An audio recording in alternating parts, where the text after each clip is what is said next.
চাঁপাইনবাবগঞ্জ ২ আসনে ধানের শীষের প্রাথমিক মনোনীত প্রার্থী আমিনুল ইসলামকে পরিবর্তনের দাবি জানিয়ে কর্মী সভা করেছে বিএনপির একাংশের নেতাকর্মীরা।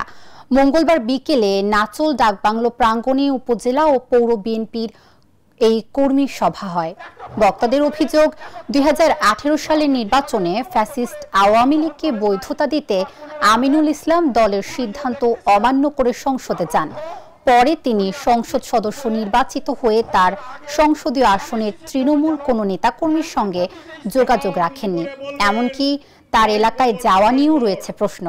তাই আমিনুল ইসলামকে পরিবর্তন করে মনোনয়ন বঞ্চিত যে কোনো ব্যক্তিকে মনোনয়ন দিতে দলের কাছে আহ্বান জানান নেতাকর্মীরা। এ সময় উপজেলা বিএনপির সভাপতি এম মজিদুল হকের সভাপতিত্বে অনুষ্ঠিত কর্মী সভায় বক্তব্য দেন উপজেলা বিএনপির সাধারণ সম্পাদক আবু তাহের খোকন, ইঞ্জিনিয়ার ইমদাদুল হক মাসুদ, জেলা মহিলা দলের সাধারণ সম্পাদক মাসুদা আফরোজ হক সূচি, সাইফুল ইসলাম সহ অন্যান্যরা। আমরা জানি দেশনায়ক তারেক রহমান অত্যন্ত বিচক্ষণ একজন নেতা।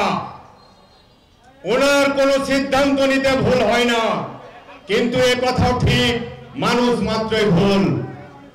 কেউ বা কাহারা কোন স্বার্থান্বেষী গোষ্ঠী আমাদের দেশনায়ক তারেক রহমানকে ভুল বুঝে আজকে এই সিটে যিনাকে নমিনেশন দিয়েছেন তিনি আওয়ামী লীগ সরকারের বৈধতা দেওয়ার জন্য পার্লামেন্টে যোগদান করেছিলেন।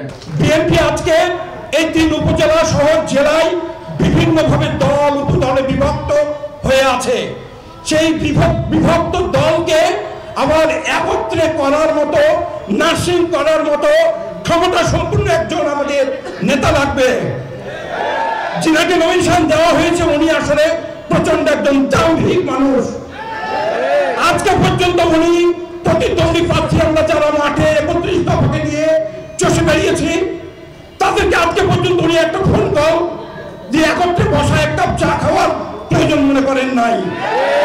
উনি আমার ৩ উপজেলার যে কমিটিগুলো আছে সেই কমিটির সভাপতি, সেক্রেটারি সহ কোনো একজনকে একটা ফোন কল করে একত্রে বসে দলকে কিভাবে ঐক্যবদ্ধ করে ধানের শীষকে জিতানো যায় সে ব্যাপারে কোনো কর্মসূচি গ্রহণ করেন নাই বা কোনো রকমের কুড়িয়ে দেখতেছি না।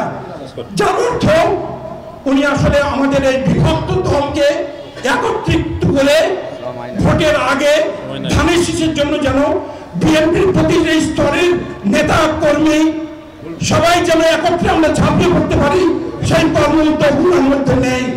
বিএনপির লোকেরা এক বক্তব্য আছে, আমাদের পার্টির চেয়ারম্যান তার সিদ্ধান্ত তো অবশ্যই মানবো, আমরা ধানের শীষের বাইরে যাব না।